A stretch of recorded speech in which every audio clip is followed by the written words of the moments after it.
கர்த்தருக்கு சோத்திரம்.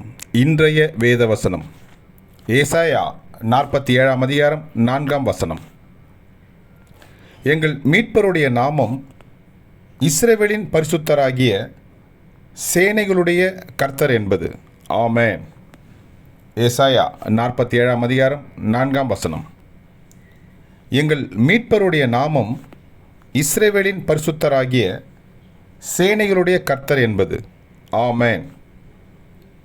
ஏசாயா 47:4. கர்த்தர் உங்களை ஆசீர்வதிப்பாராக, உங்களோடு கூட இருப்பாராக. ஆமென்.